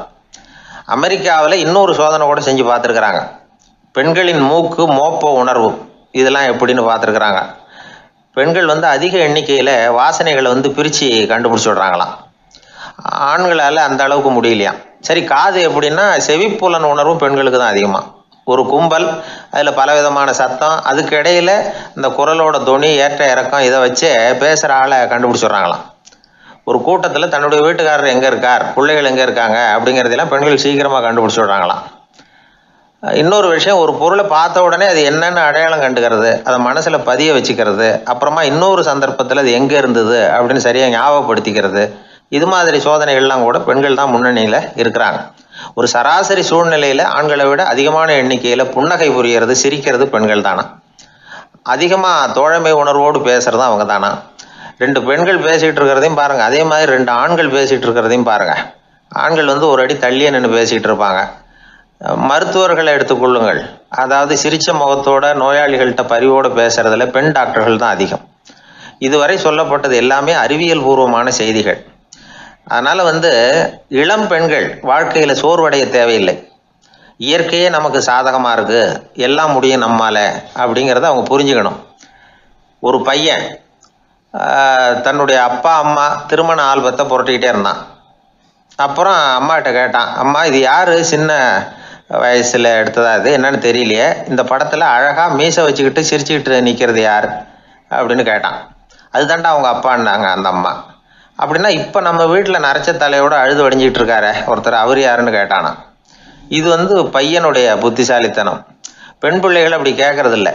அதனால் இந்த கதையெல்லாம் எதுக்காக அப்படின்னா, இளம் பெண்கள் வாழ்க்கையில் சோர்வு அடைஞ்சு போயிடக்கூடாது. அதனால் பெண்கள் எல்லாம் முடியும் நம்மாலும் அப்படிங்கிறத நினச்சி செயல்பட்டாங்கன்னா வாழ்க்கையில் வெற்றி நிச்சயம். ஒருத்தங்க கூட நாம் சண்டை போடுறோம், அதில் நாமளே ஜெயிச்சு விட்றதா வச்சுக்குவோம். நம்ம மனசுக்கு சந்தோஷமாக தான் இருக்கும், இருந்தாலும் உள் மனசில் ஒரு பயமும் உண்டாகலாம். தோற்று போனவன் சும்மா இருப்பானா? அவன் மறுபடியும் எப்போ சந்தர்ப்பம் வரும்னு எதிர்பார்த்துக்கிட்டு தானே இருப்பான். அதனால வெற்றியின் ஒரு பக்கம் சந்தோஷமா இருந்தாலும் இன்னொரு பக்கம் பயமா தான் இருக்கும். ஒரு மன்னன் இருந்தான், நிறைய பேரோட அவன் சண்டை போட்டான், ஜெயிச்சான், பல நாடுகளை வென்றான். அதனாலேயே அவன் மனசுக்குள்ள ஒரு பயம் உண்டாயிட்டுது. பகை மன்னர்கள் எல்லாம் படையெடுத்துக்கிட்டு வந்துட்டா என்ன பண்றது அப்படிங்கிற பயம். எல்லாரும் இப்ப இருக்கிற இந்த மாளிகையை கைப்பற்றிக்கிட்டா என்ன பண்றது அப்படின்னு யோசனை பண்ணா நடுங்க ஆரம்பிச்சிட்டான். ஏன் ஒரு மாதிரியா இருக்கிறீங்க அப்படின்னு கேட்டார் அமைச்சர். இவன் விவரத்தை சொன்னான். 2 பேருமா சேர்ந்து ஒரு திட்டம் போட்டாங்க. அதன் பிரகாரம் ஒரு பெரிய மாளிகை ஒண்ண புதுசா கட்டினாங்க. அதுக்கு ஜன்னல்லாம் எதுவும் கிடையாது. உள்ள போறதுக்கு வெளியில வர்றதுக்கு ஒரே ஒரு கதவு மட்டும்தான் உண்டு. அதை தவிர அந்த மாளிகைக்கு வேற எந்த வழியும் கிடையாது. ஒரு சின்ன துவாரம் தெரிஞ்சா கூட அதையும் சுத்தமா அடைச்சுட்டாங்க. ஒரே ஒரு கதவு வச்சானே, அந்த வழியை பாதுகாக்கிறதுக்கும் ஏராளமான வீரர்களை காவலுக்கு நிறுத்தி வச்சிருக்கிறாங்க. இவ்வளவும் பண்ணி முடிச்சதுக்கு அப்புறம் தான் அந்த மன்னனுக்கு மனசு திருப்தியா இருந்துதான். ஒரு நாள் அந்த ராஜாவும் அமைச்சரும் அந்த ஒரு கதவு வழியா வெளியில வந்திருக்கிறாங்க மெதுவா. என்ன அமைச்சரே, எப்படி நம்ம ஏற்பாடு அப்படின்னு அட்டகாசமா சிரிச்சுக்கிட்டே கேட்டானா ராஜா. அபாரம்னார் அமைச்சர். அவர் வேற என்ன சொல்லுவார். இவங்க 2 பேரும் இப்படி பேசிக்கிட்டதை அங்க வீதி ஓரமா உட்கார்ந்து இருந்த ஒரு பெரியவர் கேட்டுட்டு அவரு சிரிச்சாராம். அவரு சிரிக்கிறத பார்த்தும் மன்னனுக்கு கோவம் வந்துட்டுது. அதை பார்த்ததும் ஏன்பா சிரிக்கிறேன்னு கேட்டிருக்கார். அதுக்கு அந்த பெரியவர் சொன்னாராம், ரொம்பவும் புத்திசாலித்தனமா தான் இந்த மாளிகையை கட்டி இருக்கிறீங்க, ரொம்ப பாதுகாப்பா தான் இருக்குது, இருந்தாலும் ஒரு குறை தெரியுதுன்னார். என்னன்னு கேட்டார் அவரு. வேற வழியே வைக்காம மாளிகை கட்டின நீங்க என்னத்துக்காக ஒரே ஒரு வழி மட்டும் வச்சிருக்கிறீங்க, அந்த வழியா எதிரிகள் நுழைஞ்சுட்டா என்ன பண்ணுவீங்க அப்படின்னார். என்ன பண்றதுன்னார் அவரு. அதையும் ஒரு கருங்கல் சுவர் எழுப்பி சுத்தமா அடைச்சு விடுங்க, அதுதான் நல்லது. அதுக்கப்புறம் எதிரிகள் பயம் கொஞ்சம் கூட இல்லாம நீங்க உள்ள உட்காந்துக்கலாம், அதுதான் ரொம்ப பத்திரம் அப்படின்னார். மன்னன் யோசனை பண்ணி பார்த்தான். பளிச்சுன்னு ஒரு யோசனை தோணுச்சு. அது சரி, நீங்க சொல்றது மாதிரி அந்த ஒரு வழியையும் அடைச்சுட்டா இந்த மாளிகைங்கிறது ஒரு கல்லறை மாதிரி ஆயிடுமே அப்படின்னாராம். இப்ப மட்டும் இது எப்படி இருக்குதுன்னு நினைக்கிறீங்க, கல்லறை மாதிரி தானே இருக்குது அப்படின்னார் பெரியவர். எதிரி உங்களை சாகடிக்கலைன்னாலும் நீங்களா ஒரு நாள் சாகத்தானே போறீங்க அப்படின்னார். அதுக்கப்புறம் கொஞ்சம் விளக்கமும் கொடுத்தார். உங்க மாளிகையில எவ்வளவு ஜன்னல்களும் கதவுகளும் இருக்குதோ அந்த அளவுக்கு வெளி உலகத்தோட உங்களுக்கு தொடர்பு இருக்கு. அந்த அளவுக்கு உங்க வாழ்க்கையில ஒரு இயக்கம் இருக்குது. கதவுகளை மூட மூட வாழ்க்கையும் அடப்பட்டு போடும். நான் கூட ஒரு காலத்துல மாளிகையில தான் இருந்தேன். அதோட சுவர்கள் இருந்ததுல அதை எவ்வளவுதான் தள்ளி தள்ளி போட்டாலும் என்னுடைய வாழ்க்கைக்கு அதெல்லாம் ஒரு எல்லை கோடுகள் மாதிரி தெரிஞ்சுது. அதை உணர்ந்தேன். வாழ்வுக்கு எல்லையே இருக்கக்கூடாதுன்னு நினைச்சேன். அதனாலதான் இப்படி இங்க உட்காந்துட்டேன். இப்ப என்னுடைய வாழ்வுக்கு வானம் தான் கூரை, இந்த நிலம்தான் என்னுடைய மாளிகை. இப்பதான் வாழ்க்கையை முழுமையா என்னால உணர முடியுது, அனுபவிக்க முடியுது அப்படின்னாரு அந்த பெரியவர். அந்த அரசர் ஒரு பெரிய தத்துவத்தை புரிஞ்சுக்கிட்டாராம். தன்னோட மாளிகைக்கு நிறைய ஜன்னல்களையும் கதவுகளையும் வைக்க சொல்லி உத்தரவு போட்டாராம். இப்படி ஒரு கதை உண்டு. ஒரு சுடுகாட்டுல ஒரு கல்லறைக்கு மேல கால் போட்டுக்கிட்டு உட்காந்துக்கிட்டு இருந்தான் ஒருத்தன். அந்த வழியா போன ஒருத்தர் அவனை பார்த்து கேட்டாராம், ஏப்பா இப்படி பேய் பேசாசு நடமாடுற இந்த மயானத்துக்கு கல்லறைக்கு மேல உட்கார்ந்துருக்கிறியே அப்படின்னு கேட்டாராம். எவ்வளவு காலம் தாங்க உள்ளேயே இருக்கிறது, ஒரே புழுக்கமா இருந்தது, அதுதான் காத்து வாங்கலாம்னு வெளியில உட்கார்ந்துருக்கிறேன் அப்படின்னு நானா. அந்த எப்பவும் சுத்தமா இருக்கணும், அதுதான் நல்லதுன்னு ஒருத்தர். நான் அப்படித்தான் சார் இருக்கிறேன், தினம் 2 வேளை சோப்பு போட்டு குளிக்கிறேன் இன்னொருத்தர். உடம்பு மட்டும் சுத்தமா இருந்தா போதாது சார், மனசும் சுத்தமா இருக்கணும்னாரு அவரு.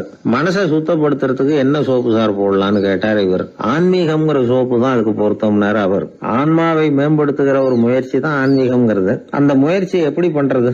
மனசுக்குள்ள குந்தி இருக்கிற வேண்டாத விருந்தாளிகளை எல்லாம் வெளியேற்றணும். வேண்டாத விருந்தாளிகள்ல முக்கியமான ஒருத்தர் யாருன்னா அவர் பேரு பொறாமை. இவரு நம்ம மனசுக்குள்ள இருக்கிற வரைக்கும் நாம நிம்மதியா இருக்க முடியாது. ஒரு குருநாதர் இருந்தார், அவர்கிட்ட 2 சீடர்கள் இருந்தாங்க. 2 பேரும் ஆரம்பத்துல ஒருத்தருக்கு ஒருத்தர் நல்லபடியா தான் பழகிட்டு இருந்தாங்க. ஆனாலும் என்னமோ தெரியல, கொஞ்ச நாள்ல இந்த 2 பேர்ல ஒருத்தன் மனசுக்குள்ள பொறாமைங்கிற விருந்தாளி உட்கார ஆரம்பிச்சுட்டார். அந்த சீடனும் அதுக்கு இடம் கொடுத்துட்டான்.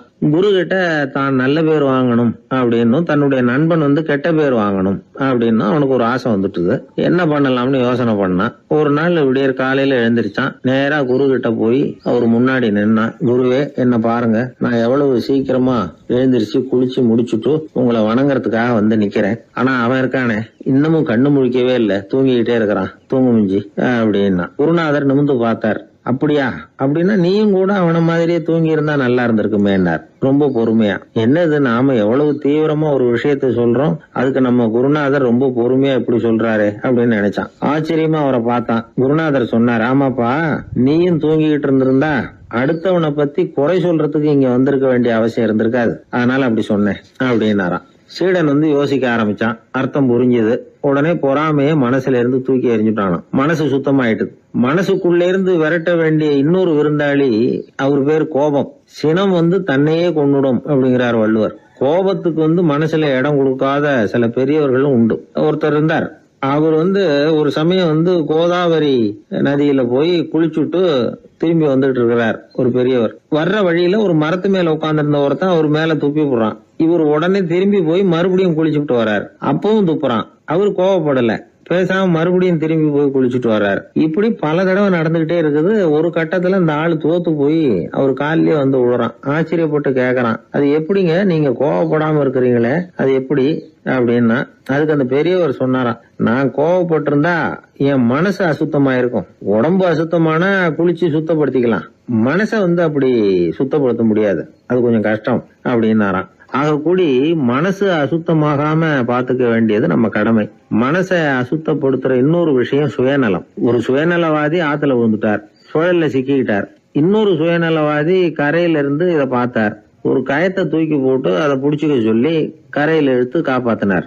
அவரு கரையில ஏறின உடனே இவரை பார்த்து, என்ன காப்பாத்தினதுக்காக உங்களுக்கு 50 காசு கொடுக்கலாம்னு பாக்குறேன், ஆனா என்கிட்ட 1 ரூபாயா இருக்கு, சில்லறையா இல்ல அப்படின்னாராம். உடனே காப்பாத்தினவர் இவரை பார்த்து, அப்படின்னா நீங்க இன்னொரு தடவை தண்ணியில விழுந்துருங்க, நான் காப்பாத்துறேன், 1 ரூபாயா கொடுத்துடலாம் அப்படின்னாராம். இப்படிப்பட்டவங்க எல்லாம் எத்தனை தடவை தண்ணியில விழுந்தாலும் மனசு சுத்தமாக போறதில்லை.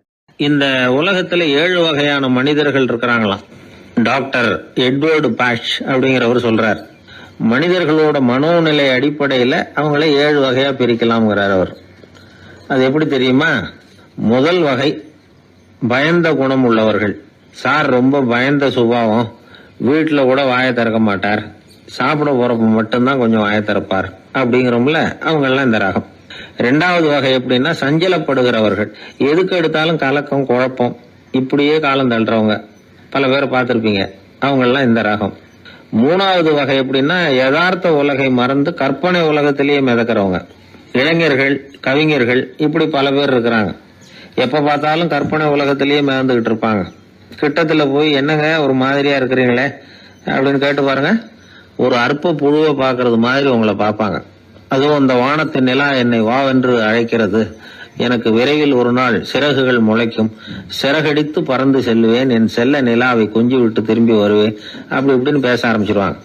கொஞ்சிறது அப்புறம் இருக்கட்டும்ப்பா, இப்ப கஞ்சிக்கு வழிய பாருடா அப்படின்னா அதை காதல வாங்க மாட்டான். 4வது வகை மனிதர்கள் எப்படின்னா தனிமை உணர்வு மிக்கவர்கள். இவங்கெல்லாம் மற்றவங்களோட சகஜமா நெருங்கி பழகிறது இல்ல, தான் உண்டு தன்னுடைய வேலை உண்டுன்னு போறவங்க. அடுத்த வீட்டுல இருக்கிறது யாருன்னு கேட்டா கூட அடுத்த வீடுன்னு ஒண்ணு இருக்கா அப்படின்னு கேட்பாங்க. அவங்க கிட்ட மேற்கொண்டு என்னத்தை பேசுறது. 5வது வகை மனிதர்கள் எப்படின்னா மற்றவர்கள் செல்வாக்குக்கு உட்பட மறுப்பவர்கள். அடுத்தவங்க செல்வாக்குக்கு இவங்க ஆட்படுறது இல்ல. நான் யார் தெரியுமா அப்படின்னு கேட்டா அதை தெரிஞ்சுக்கிட்டு எனக்கு என்ன ஆக போகுது அப்படிம்பாங்க. 6வது வகை எப்படின்னா எப்பவும் எதுலயும் பற்று இல்லாம இருக்கிறவங்க. இது ஒரு துறவு மனப்பான்மை. இயல்பாவே சில பேர் இப்படி இருக்கிறது உண்டு, அவங்களுக்கு எதுலயுமே ஒரு ஈடுபாடு இருக்காது. 7வது வகை மனிதர்கள் மற்றவங்க கவலையை தன்னுடையதான் ஆக்கிக்கிட்டு கவலைப்படுறவங்க. இவங்க மகாத்மாக்கள், தான் வேற அடுத்தவங்க வேறன்னு நினைக்கிறது இல்லை. இவங்க அப்படிப்பட்ட எண்ணம் இவங்களுக்கு வர்றதில்லை. அதனால அடுத்தவங்களுக்கு ஒரு கஷ்டம் வந்தா அதை தன்னுடைய கஷ்டமாக எடுத்துக்கிட்டு கவலைப்படுறவங்க இவங்க. ஆக கூடி இப்படி 7 வகையான மனிதர்களை அடையாளம் காட்டுறார் அந்த நிபுணர். நாம இதுல எந்த அகத்துல வர்றோங்கிறத நாம தான் அடையாளம் கண்டுபிடிச்சுக்கணும். எனக்கு தெரிஞ்ச ஒரு மனிதர் உண்டு. அவர் ஒரு வித்தியாசமான டைப்பு. எதையும் பிராக்டிக்கலா யோசிக்கிறவர். எப்பவும் அடுத்தவங்களுக்கு ஒன்றும் பண்ண மாட்டாரு, ஆனா நினைக்கிறது என்னன்னா அடுத்தவங்களும் நல்லா இருக்கணும், நாமளும் சந்தோஷமா இருக்கணும் அப்படின்னு ஆசைப்படுறவர். அவருக்கு ஒரு சமயம் திடீர்னு உடம்பு சுகம் இல்லாம போட்டுது. டாக்டர் கிட்டத்துல போனார், பணம் கொடுத்தார், வைத்தியம் பார்த்தார். அவரு எழுதி கொடுத்த மருந்து சீட்டை வாங்கிட்டார். மருந்து கடைக்கு போனாரு, பணம் கொடுத்தாரு, மருந்து வாங்கினார். அதை எடுத்துட்டு வீட்டுக்கு வந்தார். அதுக்கப்புறம் அந்த மருந்தை சாப்பிடணும்ல, சாப்பிடல, அப்படியே சும்மா வச்சுட்டார். அவரை பார்த்து கேட்டோம், ஏன் சார் இப்படி பண்றீங்க, வீண் செலவு தானே இது, நீங்க எதுக்காக டாக்டர் கிட்ட போய் பணம் செலவு பண்ணீங்க அப்படின்னு கேட்டாங்க.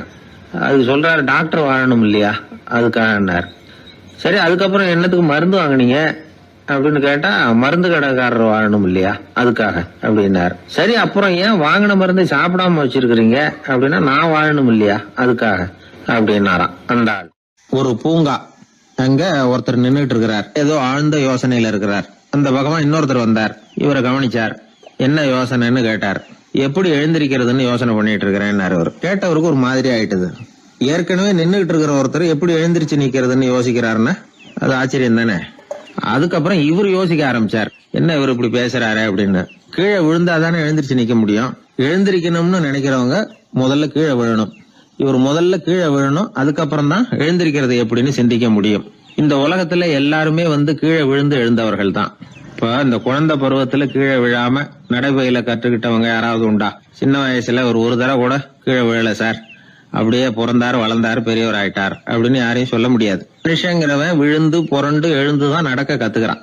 ஒரு உண்மையை நாம எல்லாரும் புரிஞ்சுக்கணும். இந்த உலகத்துல தவறு செய்யாத மனிதர்களே யாரும் கிடையாது. அப்படி இருக்கிறப்போ எப்போதாவது நாம தவறு பண்ணிவிட்டோம்னா அதுக்காக மனசு உடைஞ்சு போயிடக்கூடாது, வாழ்க்கையில வெறுப்பு வந்துடக்கூடாது. தவறு நடந்துட்டுதா அதுக்காக மனசு உடைஞ்சு போடாதீங்க, அதை ஒரு பாடமா எடுத்துக்கங்க. அதே தவறு மறுபடியும் நடக்காம வேணும்னா பாத்துக்கலாம், அது போதும். தடைக்கல்ல படிக்கெல்லாம் மாத்திக்கணும், இதுதான் இதுல முக்கியம். ஒரு அலுவலகம், அங்க ஒரு அதிகாரி, அவர் உயர்ந்த பதவியில இருந்தார், சிறந்த நிர்வாகின்னு பேர் வாங்கினவர். அவர் தனக்கு கீழே வேலை செய்யறவங்க கிட்ட எல்லாம் சொல்லுவாராம், இந்த நிறுவனத்துல நீங்க எத்தனை தடவை வேணும்னாலும் தவறுகள் செய்யலாம், ஒரே விஷயம் என்னன்னா ஒரே தவறை மறுபடியும் செய்யக்கூடாது, அது முக்கியம் அப்படின்பாராம். இத மேம்போக்கா பார்த்தா அவர் ஏதோ தன்னுடைய ஊழியர்களை தவறு செய்ய தூண்டுறது மாதிரி தெரியும். ஆனா உண்மை அப்படி இல்ல. இன்னைக்கு என்ன நடக்குது தெரியுமா? அநேகமா எல்லா மனிதர்களுமே ஒரே தவறை தான் மறுபடியும் செய்யறாங்க. விளையாட்டு வீரர்கள் ஒரே மாதிரியான தவறுகளை திரும்ப திரும்ப செய்யறது உண்டு. கணக்கு எழுதுறவங்களை பாருங்க, ஒரே தப்ப மறுபடியும் செய்வாங்க. அலுவலகம் வருகிறவர்களை கவனிங்க, ஒரு நாள் தாமதமா வந்தா பரவாயில்ல, தினமும் தாமதமா வருவாங்க. இது மாதிரி செய்த தவறையே திரும்ப திரும்ப செய்யறதுக்கு என்ன காரணம்? ஞாபக மறதி, கவனக்குறைவு, தன்னுடைய திறமை பேர்ல அளவுக்கு மீறிய நம்பிக்கை, இப்படி இதுல ஏதாவது ஒரு காரணமா இருக்கலாம் அப்படிங்கிறாங்க இது பற்றி ஆய்வு செய்கிற வல்லுநர்கள். ஒரு தடவை செஞ்ச தவிர மறுபடியும் செய்யறது இல்லைன்னு முடிவு செஞ்சுக்கிட்டு அதை செயல்படுத்த கத்துக்கணும், அது போதும், வாழ்க்கை வெற்றிகரமா அமையும் அப்படிங்கிறாங்க அந்த அனுபவசாலிகள். அதனால வெற்றிகரமா வாழ்க்கையில நடைபோட விரும்பும் இளைஞர்கள் தவிர்க்க வேண்டியது என்னன்னா, முதல்ல சோம்பலை தவிருங்கள், சுறுசுறுப்பாக இயங்குங்கள் அப்படிங்கறது அவங்க அறிவுரை. 2வது ஞாபக மறதி, எந்த செயல்லையும் ஈடுபாடு வேணும், அக்கறை வேணும். 3வது கவனக்குறைவு, எதையும் அலட்சியப்படுத்தக்கூடாது. 4வது என்னால முடியாதது எதுவுமே கிடையாது அப்படிங்கிற அளவுக்கு மீறிய நம்பிக்கை, அது ஆபத்துல கொண்டு போய் விட்டுரும். முதல் தவறு உங்களுக்கு ஒரு பாடமா அமையணும். ஒரு மனிதர் அவர் தன்னுடைய 2 காதுலயும் கட்டு போட்டுக்கிட்டு வந்தார். அவருடைய நண்பர் அதை கவனிச்சுட்டாரு. என்ன சார் ஆச்சு, 2 காதுலயும் கட்டு போட்டுருக்கீங்களே அப்படின்னு விசாரிச்சார். ஒண்ணுமில்ல சார், வீட்டுல ரொம்ப ஆர்வமா டிவியில கிரிக்கெட் மேட்ச் பாத்துக்கிட்டு இருந்தேன். இப்போ என்னுடைய மனைவி துணிகளுக்கு அயன் பண்ணிட்டு இருந்தாங்க. அயன் பாக்ஸ் அப்படியே வச்சுட்டு அடுப்பங்கரைக்கு போயிட்டாங்க. அந்த சமயம் பார்த்து டெலிபோன் பண்ணி அடிச்சது. அவசரமா ஓடி போய் அதை எடுத்து காதுல வச்சேன். அப்பதான் தெரியும் அது அயன் பாக்ஸ்ங்கிற விஷயம். சூடா இருந்ததா, சுட்டு விட்டது அப்படின்னாரு. ஒரு காது சரி சார், 2 காது ஏன் அப்படி ஆச்சு அப்படின்னு கேட்டார். அதே ஆளு மறுபடியும் போன் பண்ணா சார் அப்படின்னாரு. இவர் எவ்வளவு தூரம் யோசிச்சிருப்பாரு பாருங்க. தவறு மறுபடியும் நடக்கக்கூடாது, முதல் தவறு உங்களுக்கு ஒரு பாடமாக அமையட்டும் அப்படிங்கறது தான் இதுல இருந்து நாம தெரிந்து கொள்ள வேண்டிய கருத்து. அதனால தவறுகள் அதெல்லாம் தடைக்கெல்லாம் நினைக்க வேண்டாம், படிக்கெல்லாம் நினைப்போம். அப்படி நினைச்சோம்னா வாழ்க்கையில வெற்றி நிச்சயம்.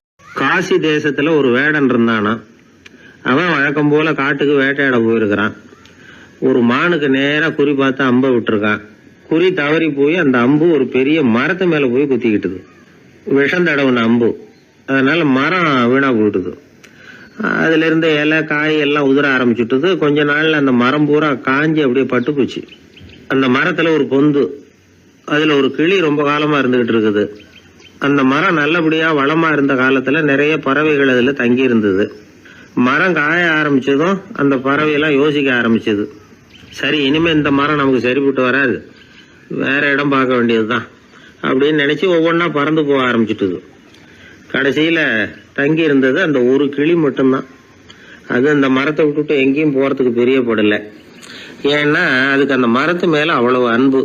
இறை தேடுறதுக்கு கூட அந்த கிளி வெளியே போறதில்ல. சாப்பிடாம இருந்தா உடம்பு என்னத்துக்கு ஆகும்? கிளி ரொம்ப வாடி போயிட்டுது, சத்தம் போட்டு கத்த கூட அதால முடியல. அந்த கிளி இப்படி நடந்துக்கிறது தேவலோகத்துல இருந்த இந்திரனுக்கே ரொம்ப ஆச்சரியமா இருந்துதான். நேர்ல போய் அந்த கிளிய பாத்துட்டு வந்தா தேவையில்லைன்னு தோணுச்சு அவனுக்கு. உடனே தேவலோகத்திலிருந்து புறப்பட்டு பூலோகத்துக்கு வந்து சேர்ந்தான் இந்திரன். ஒரு சாதாரண மனுஷன் மாதிரி அந்த கிளிக்கு முன்னாடி போய் நின்னான். கிளியே, உனக்கு என்ன பைத்தியமா? இந்த மரத்துல இலையும் இல்ல காயும் இல்ல, கிளையெல்லாம் காஞ்சி போய் எப்போ ஒடிஞ்சு விழலாம்னு நேரம் பார்த்துக்கிட்டு இருக்குது. நீ இன்னமும் இதையே கட்டிக்கிட்டு அழுதுகிட்டு இருக்கிறிய. உன் கூட இருந்த மற்ற பறவைகள்லாம் பாத்தியா? இதே காட்டுல உள்ள செழிப்பான மரங்கள்ல போய் கூடு கட்டிக்கிட்டு சுகமா இருந்துகிட்டு இருக்கு. நீ மட்டும் ஏன் இப்படி கஷ்டப்படணும் அப்படின்னு கேட்டான் இந்திரன். கிளியை சும்மா சோதிக்கிறதுக்காக தான் அப்படி கேட்டிருக்கான். அந்த கிளிக்கு தவ வலிமை அதிகம், அதனால வந்திருக்கிறது இந்திரன் தாங்கிறது அதுக்கு புரிஞ்சு போச்சு. தேவேந்திரா, நான் இந்த மரத்துல தான் பிறந்தேன் வளர்ந்தேன். சின்ன வயசுல இருந்து என்னை வளர்த்து காப்பாத்தி ஆளாக்குனது இந்த மரம் தான். எனக்கு பசி எடுத்தப்போ பழம் கொடுத்தது இந்த மரம் தான். எனக்கு ஆபத்து வந்தப்போ அடைக்கலம் கொடுத்தது இந்த மரம் தான். இப்போ இந்த மரம் கஷ்ட திசையில இருக்குது. இந்த நேரத்துல நான் மட்டும் நல்லா இருந்தா போதும்னு நினைக்கலாமா? அது சுயநலம் இல்லையா? இப்படி இது துன்பப்படுற காலத்துல நானும் இது கூட இருந்து துன்பத்தை சகிச்சுக்கிறது தான் நியாயம். உதவி செஞ்சவங்களை உதறி தள்ளுறது நல்லது இல்லைங்கிறது உங்களுக்கே தெரியும். என்னோட நல்ல விரதத்தை குலைக்கிறது மாதிரி அல்லவா இருக்குது நீங்க சொல்றது. தேவர்களுக்கு ஏற்படுற சந்தேகங்களையே தீர்த்து வைக்கக்கூடிய நிலைமையில இருக்கிற நீங்க எனக்கு இப்படி உபதேசம் பண்ணலாமா அப்படின்னு கேட்டுதான் கிளி. இந்திரனுக்கு ரொம்ப மகிழ்ச்சி. இத கேட்டதும் கிளியே, நண்பர்கள்னா உன்ன மாதிரி இருக்கணும். பொதுவா ஒருத்தர் நல்லா இருக்கிறப்போ அவரை சுத்தி நிறைய பேர் இருப்பாங்க. அவர் கொஞ்சம் வீணா போயிட்டா அத்தனை பேரும் ஓடி போடுவாங்க. நீ அது மாதிரி இல்ல. சுகத்தையும் துக்கத்தையும் சமமா எடுத்துக்கிட்ட. உன்னை பாராட்டுறேன். உனக்கு விருப்பமான வரம் ஏதாவது கேளு தரேன் அப்படின்னாராம் இந்திரன். கிளி என்ன வரம் கேட்டது தெரியுமா? இந்த மரம் மறுபடியும் முன்னாடி இருந்தது மாதிரியே இலை பூ கனிகளோட செழிப்பா இருக்கணும் அப்படின்னு கேட்டுக்கிட்டு தான். அப்படியே தந்தேன்னாரு இந்திரன். அடுத்த வினாடியே மரம் முன்னாடி இருந்ததை விட செழிப்பா பூத்து குலுங்க ஆரம்பிச்சுட்டுது. அந்த கிளியும் ரொம்ப நாள் சந்தோஷமா வாழ்ந்துட்டு அதுக்கப்புறம் இந்திரலோகம் போய் சேர்ந்துதான். மகாபாரதத்துல பீஷ்மர் தர்மருக்கு இந்த கதையை சொல்றார். மற்றவர்கள் துன்பப்படுறப்போ இந்த கிளி மாதிரி எவன் பரிவு கொள்றானோ அவன் மேன்மை அடையிறது நிச்சயம் அப்படின்னு அவர் சொல்றார். சரி, அந்த கதையை இந்த சமயத்துல எதுக்கு சொல்லணும் அப்படின்னா, வயசான காலத்துல அம்மா அப்பாவை கவனிக்காத பிள்ளைங்க காதல இது விழட்டுமேங்கிறதுக்காக தான்.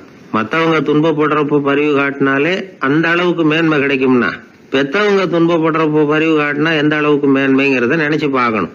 ஒரு வயசான அப்பா தன்னோட பிள்ளைய பத்தி ரொம்ப மெச்சுக்கிட்டார். என் பிள்ளை எப்பவும் புத்திசாலித்தனமா குடும்பம் நடத்துறான். அவன் சம்சாரம் கோவிச்சுக்கிட்டு பிறந்த வீட்டுக்கு போற அளவுக்கு அவன் நடந்துகிட்டதே இல்லை அப்படின்னார். அப்படிங்களான்னு கேட்டோம் ஆச்சரியமா.